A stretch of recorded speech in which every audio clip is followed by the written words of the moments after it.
naughty, dirty, exciting. It's quite the happy ending for PV-1000 on NES Works Gaiden Casio.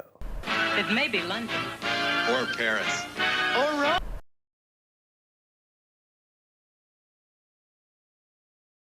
I don't really know what Jaleco was into in the early 80s, but someone at the company was clearly having a lot of fun coming up with names for their arcade games at the time.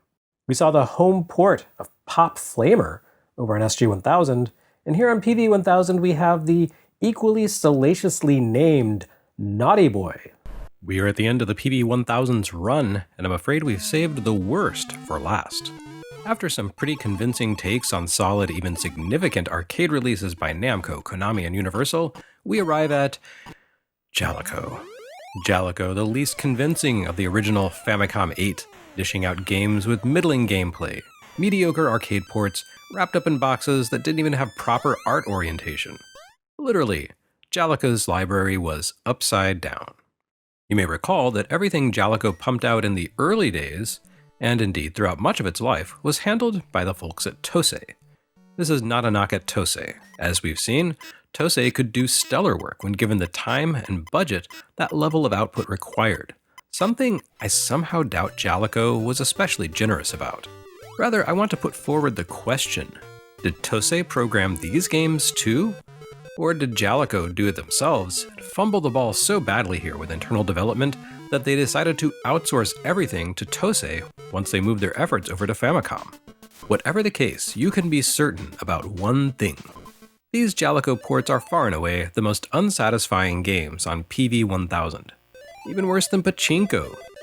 Part of that comes down to the poor quality of the programming, but it also ties back to the poor quality of the source material. I've never looked too deeply into Jaleco's origins because why would I? So I didn't realize that Jaleco got its start making bad maze chase games. However, if what we see here and on SG-1000 is any indication, which is to say this and Pop Flamer, yes, the developer got its start fumbling its way through muddled clones of Pac-Man.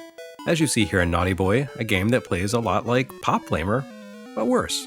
There's nothing especially naughty about this game, unless you're talking about how much money it robbed from poor innocent children back in the day. Just kidding, this is a genuinely rare cartridge that took me more than a year to track down across international auctions, shops, and physical retail stores, so clearly no one bought it back in the day. Naughty Boy tells the story of a kid who runs through a clunky maze and destroys what appear to be pirate flags by throwing rocks at them. You also have to deal with a bunch of monsters that chase you around the maze, which you can fend off by hitting them with rocks as well. The mazes scroll vertically, although you don't really need to backtrack downward much. The flags you need to target appear at the top of the maze, so each level more or less boils down to battling through enemies in the lower quarters in order to reach the top area of the screen. You can toss rocks in 4 directions, and you determine the distance you chuck the rocks based on how long you hold down the attack button. The longer you hold, the further the rock flies. This can make in-close evasion a little tricky, since enemies like to close in on you and give you very little breathing room. The timing also feels pretty imprecise on PV-1000, and that's with an aftermarket controller, which offered me much greater precision than the standard joystick did. I can only imagine how frustrating this game would have been to kids who had to play on real hardware back in the day. You know, all 6 of them. I've never once seen Naughty Boy in arcades, so I can't speak to how well the original game plays. I do see, based on YouTube footage, that the PV-1000 port drops a few game elements, like the dragon head that likes to pop out of the shrubbery. But I can tell, even without having played the coin-op, that the PV-1000 release is more stilted and awkward than the release it adapts. Everything moves in clunky, chugging fits and starts, which is why you didn't see a lot of scrolling games on PV-1000.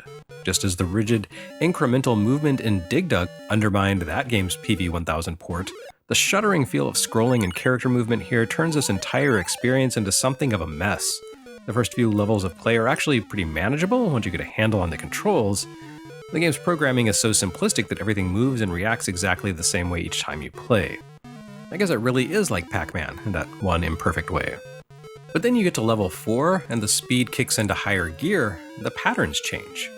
The programming doesn't get any more clever, it's just that the monsters respawn more quickly.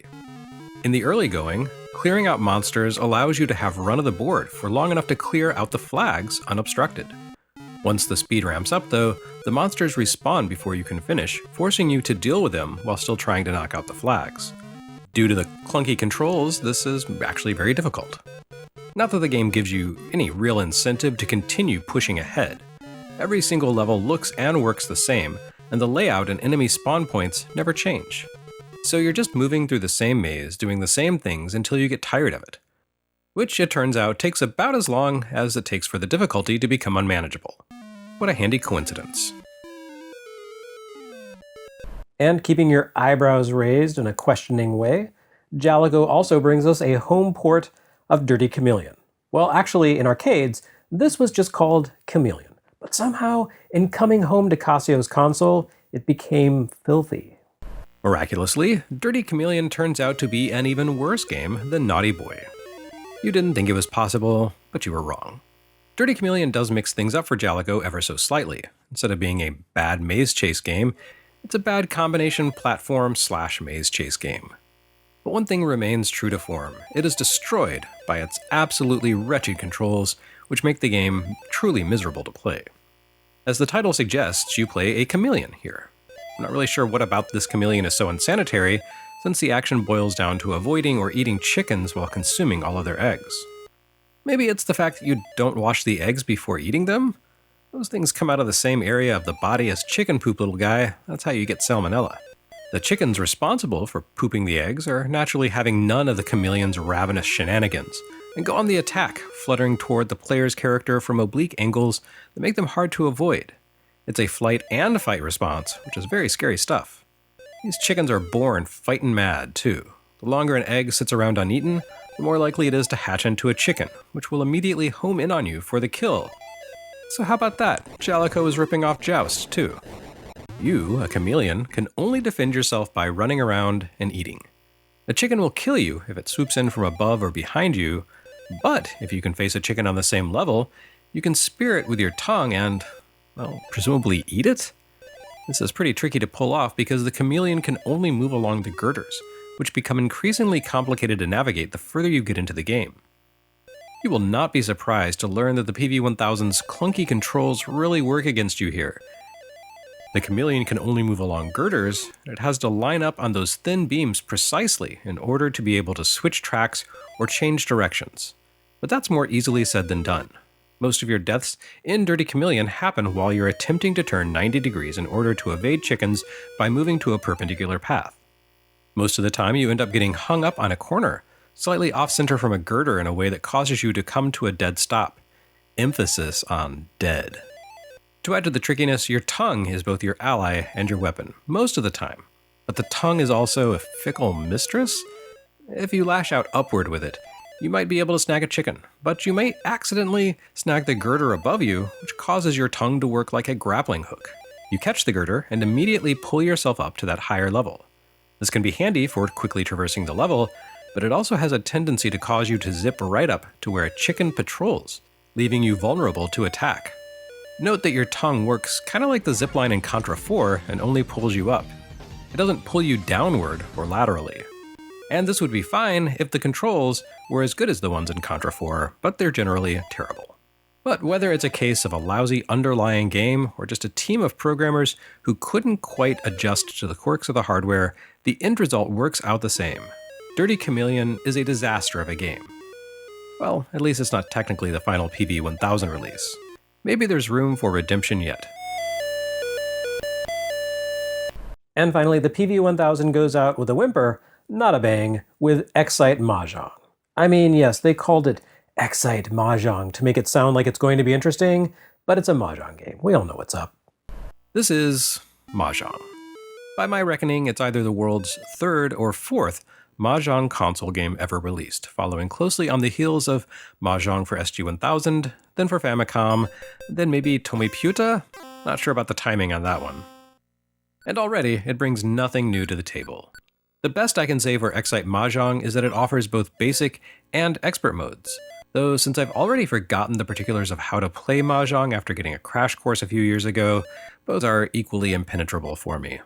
Graphically, it doesn't look any better or worse than competing games. Its sound design doesn't really stand out as notably excellent or terrible either. About all I can say for Excite Mahjong is that it might have the single worst randomizer I've ever seen in any video game ever. The game consistently deals the same player the same tile multiple times in sequence. Every session, it's uncanny. Anyway, Excite Mahjong existed back in late 1983 as the final entry in the PV-1000's library, according to the cartridge's numeric codes. So I guess if you ended up with this console instead of some other, better system, you could take comfort in knowing that you had access to a perfectly acceptable rendition of Mahjong. This doesn't soothe the sting of Casio cutting support for the console pretty much day one, or the fact that the numbered cartridge library contains a few numeric gaps for releases that were obviously cancelled. But of all Japan's minor, failed players in the console space at the dawn of the Famicom boom, the PV-1000 stands out as the least failed, I guess? The hardware didn't compare to Famicom's, of course, but Casio had a killer's row lineup, plus the Jaleco stuff. If any console should have survived the Famicom shakeout, it should have been SG-1000, but PV-1000 had pluck, enough to be a runner-up anyway.